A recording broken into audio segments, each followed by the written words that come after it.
agora a palavra para o Rago. Bom, boa noite a todos. Agradeço a Bia, a minha chefe da ProPublica, pelo convite. No primeiro momento eu não aceitei, porque eu não sou homem de partido. Aliás, os partidos azararam com a humanidade, né? O partido stalinista matou milhões de pessoas, entre elas o maior revolucionário naquele momento, chamado Trotsky. O partido comunista matou Nin, cortando em pedaços, e até hoje não se sabe onde Nin foi enterrado, no POUM. E vários partidos que nós conhecemos, em nome da tal emancipação política, tornaram-se genocidas. Os seus estados operários tornaram-se genocidas. Há quem diga que Pol Pot, no Camboja, seja um comunista, como Mandela.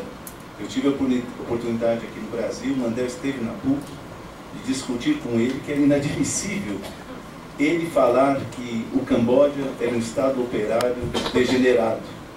Então, por essas razões, desta sensação de que quando a gente fala partido como necessidade histórica, quando a gente liga a televisão e um partido aparece apresentando essa história desde 1922 de modo farsesco, nós está falando em nome de partido, e aquilo lá é uma falsidade, é uma criação de ilusão. E então a Bia insistiu que eu viesse aqui. Eu falei, mas Bia, eu não sou a melhor pessoa, eu não quero ninguém comigo, né?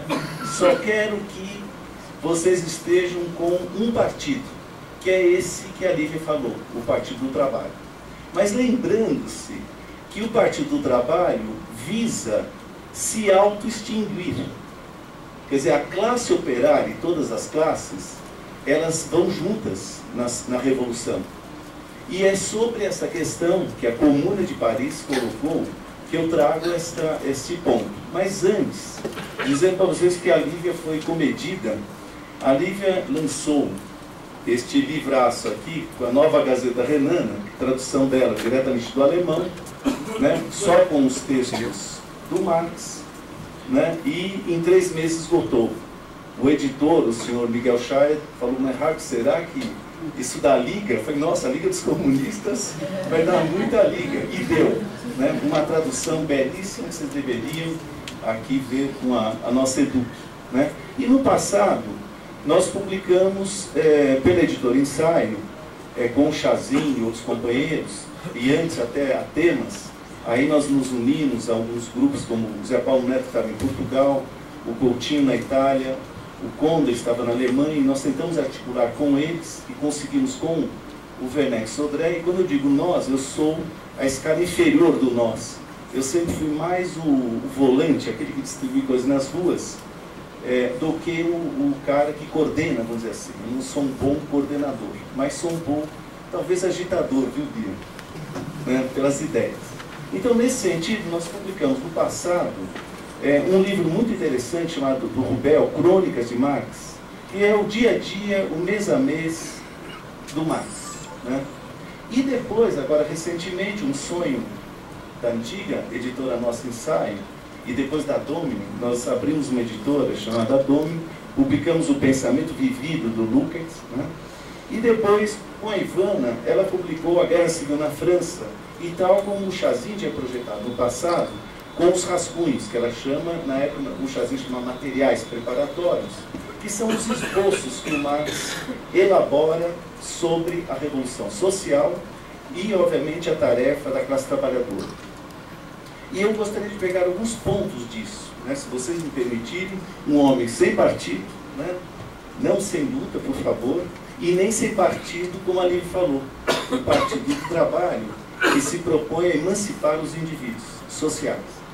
E o Marx, num dado momento, nos anos 60, meio cabreiro, que os seus antigos amigos estavam longe dele, ele escreve para um poeta chamado Freiligrath. Freiligrath, estou treinando o alemão. E ele, nessa relação, ele fala para este amigo, poeta e atormentado pelo trabalho, pareces desconfiar do alcance dos processos que acionei em Berlim e Londres. Eles são decisivos para a reivindicação histórica do partido e para a sua posição ulterior na Alemanha. Eu te digo, sem rodeios, que não posso me decidir a perder um dos raros homens que quis como amigo, no mais alto sentido da palavra, por causa de mal-entendidos insignificantes. Se cometi uma falta em relação a você, estou pronto para admitir a qualquer momento. Nada que é humano me é estranho. O Marx escreve esta carta. E quando, agora diz o Rubel, Freiligrath declara que se haver libertado do partido depois da dissolução da Liga de 52, e que sua natureza de poeta não encontrou nenhuma dificuldade para o fazer, e ele escreve, o partido é também uma gaiola, e ver como se comportava diretamente o movimento revolucionário. Vocês sabem que várias tendências, várias seitas existiam, e elas, de certo sentido, mudam as suas posições no envolver do acontecimento. O Engels tratará isso sobre o banquismo, e outros tratarão sobre o prudonismo, e que eram as forças majoritárias. E o Marx, lá de longe, já tinha cantado a bola. Ele tinha dito muito antes, a guerra imperialista dos alemães é para anexar regiões. Vai ser anexada Alsácia e Lorena. Ele fala, temos que resistir ao máximo, porque eles terão uma aliança futura com os dominadores para restaurar aquilo que está posto. E o que vai sendo posto na imediaticidade da vida? Vai se colocando, por exemplo, que tem o dinheiro da burguesia no Banco Central francês e os trabalhadores não pegam. Deixa a burguesia pegar esse dinheiro. E Marx dirá o quê? Eles vão armar, comprar armas contra vocês. E avancem sobre Versalhes. Veja, isso vocês vão falar, precisa de um partido para falar disso? Precisa de meia dúzia de revolucionários? Ou era um processo de conhecimento estratégico de uma guerra? Que nós temos que também saber o que é uma guerra.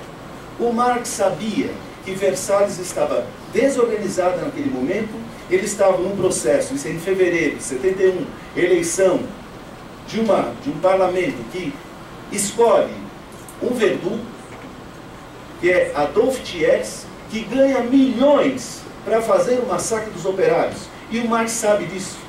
Ele manda mensagens, vocês têm que denunciar que esses caras se venderam.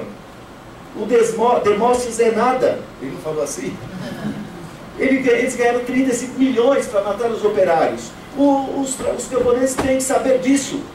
É uma traição que eles, Marx, depois vai ser acusado. Como é que esse cara sabe disso? Ah, ele é infiltrado, né? Vai ser acusado como o cara que é infiltrado. Mas não importa. Importa que esta auto-organização dos trabalhadores na vida cotidiana é para Marx o elemento da que a Lívia falava. É um momento em que a revolução política vai imediatamente, não é para depois, se converter em revolução social. E as medidas são claras. As milícias armadas da Guarda Nacional já ficam armadas e o exército está anulado. A polícia está anulada, a burocracia está anulada. Agora a comuna se elege, em cada comuna, por votos. E esses votos põem a responsabilização e uma coisa interessantíssima. Cada indivíduo será destituído se não cumprir as tarefas. Porque não é como no mundo burguês, que existe uma legislação e ela não desce no cotidiano. Aqui, o próprio comunardo, ele tem que fazer aquelas resoluções vingar imediatamente no cotidiano.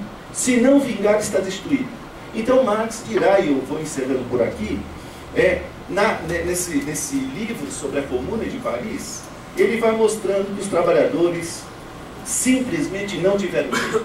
É lógico que se vocês lerem o livro do Luis Agarré, vocês vão dizer, nossa, quantos erros eles cometeram. Puxa, como eles deixaram passar isso? Como é que o Marx cantando lá de Londres, pessoal, a parte de trás não está coberta. Ele tinha informações.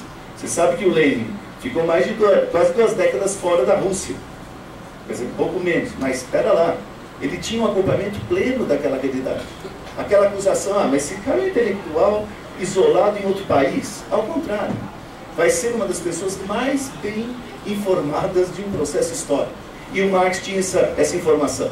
Então eu termino aqui lendo Marx, né? Ele diz assim, quaisquer que sejam os méritos das medidas singulares da comuna, sua mais formidável medida foi sua própria organização.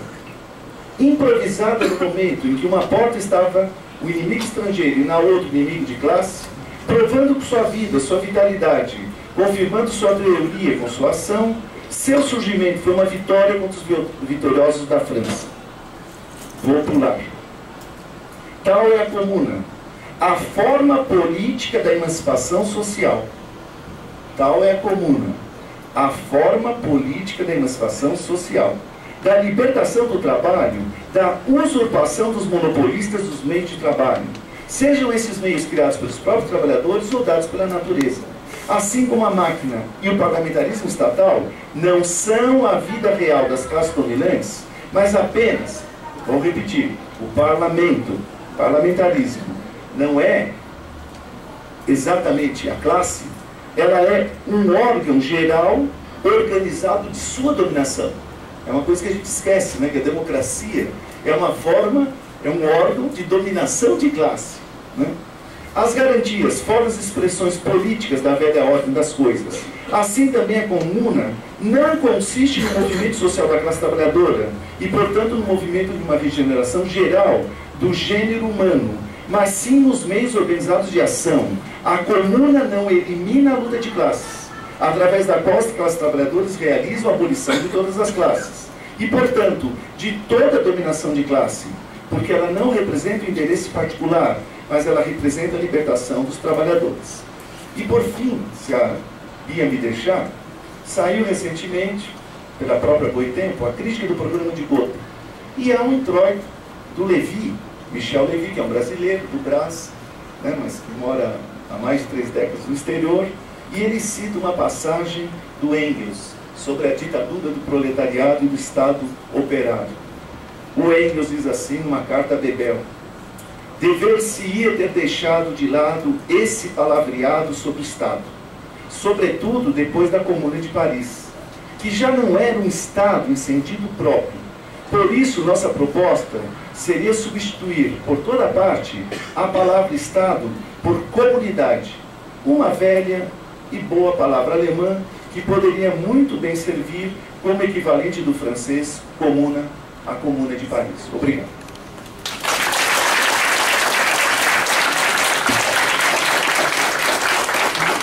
Obrigada ao Rago. E agora nós vamos passar a palavra para o Edson. Então eu vou passar a palavra para o Edson, e também 30 minutos, e depois a Samara vai coordenar os debates, não é? As inscrições, as polêmicas, esclarecimentos, enfim, como queiram utilizar os minutos de intervenção, tá bem? Então, vamos lá, Edson. Sabe que uma vez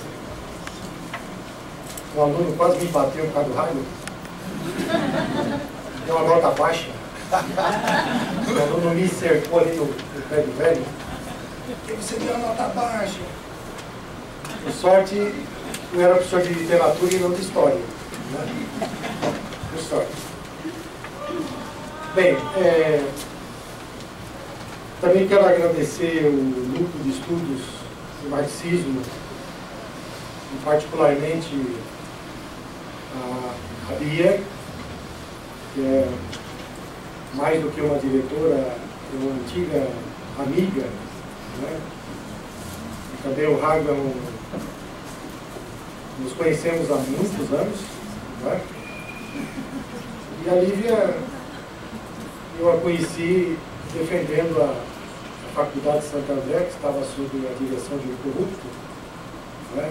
E participei de alguns debates e vinha conhecê-la naquele momento.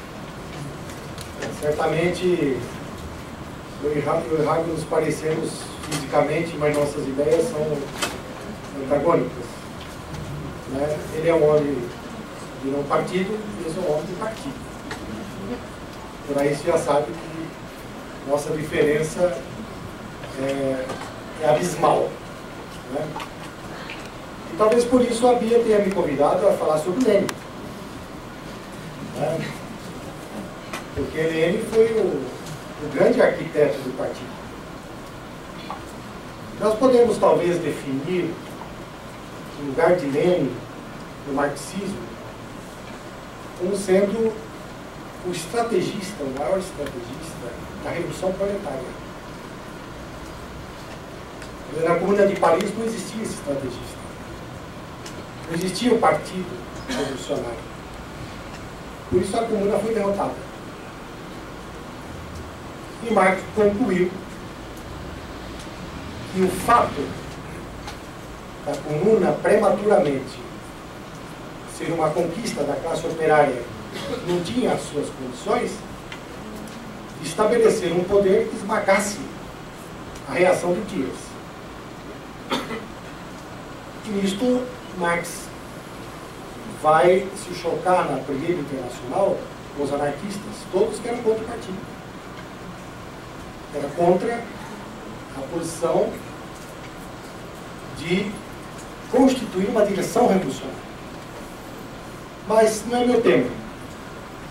Eu só adentrei porque depois podemos fazer um debate especificamente sobre esta questão. Porque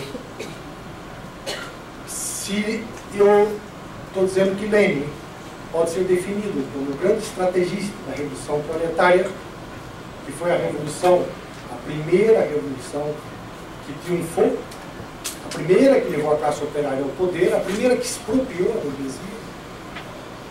Se Lenin pode ser definido assim, ele só poderia ser um estrategista da Revolução Proletária se ele assimilasse profundamente a experiência do proletariado mundial. E a experiência do proletariado mundial naquele momento se encontrava nas revoluções de 1848, citado, e na Comuna de Paris, que foram grandes experiências. Mas também existiam as experiências inglesas, por exemplo, que formou o Partido Cartista. Lenin teve que estudar loucamente toda essa experiência para assimilar as ideias de Marx e Engels. Talvez não se tenha um estudioso tão profundo do marxismo como Lenin. Não um estudioso acadêmico, mas um estudioso obstinado a levar o proletariado a tomar o poder. Quer dizer, um estudioso prático. Um homem que estava para organizar a fileira do proletariado para derrotar a burguesia russa e derrotar o imperialismo que havia, nesse momento, espalhado o sangue pela Europa com a Primeira Guerra Mundial. Então Lenin vai ser essa cabeça, esse gênio do marxismo. Vejam que ele nasceu em 1870, quando ele era menezinho, Marx já tinha completado, praticamente Engels tinha completado, né, a sua obra. E ele, com 18 anos, já era um marxista. Polêmico, aguerrido, e que enfrentava já as cabeças mais avançadas da Rússia. Ele teve uma passagem muito curta, devido à ligação com o seu irmão, que participava dos movimentos do Bolchevique, que era um movimento depois denominado populista, que era um movimento terrorista, usava o terror para combater o czarismo. Ao mesmo tempo, ele teve de enfrentar as concepções partidárias no interior da social-democracia russa e constituir uma fração no seio do movimento da social-democracia russa. Vocês há de lembrar que a social-democracia russa se dividiu entre bolcheviques e mencheviques.